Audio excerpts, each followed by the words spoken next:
Bonjour, amis de la boutique médiévale. Aujourd'hui, nous vous présentons la Falcata d'Alexandre le Grand, bien qu'en réalité, il combattait avec une copis qui a ensuite évolué pour devenir la célèbre Falcata.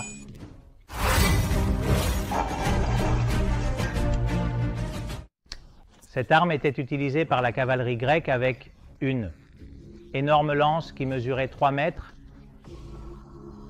Nous parlons de la cavalerie qui était la première force, la plus importante, celle qui avait Alexandre le Grand et ses amis d'enfance comme protection dans cette ligne d'attaque.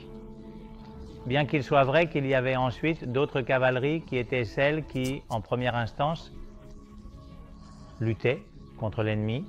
Mais aujourd'hui, nous allons vous parler de cette Falcata qui vient de la maison Arglade, fabriquée à Tolède, en Espagne.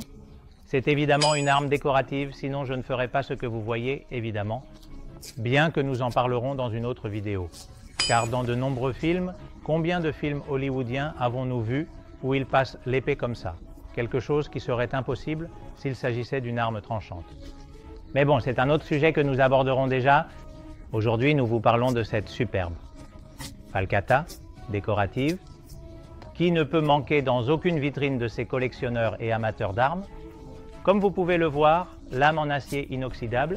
Ici se trouve le logo de la marque Argladius.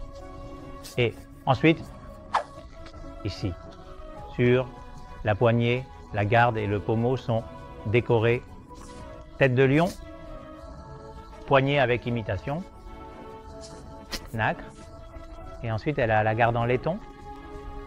Donc, comme vous pouvez le voir, c'est gérable, mais jamais préparé pour être fonctionnel ou pour se battre.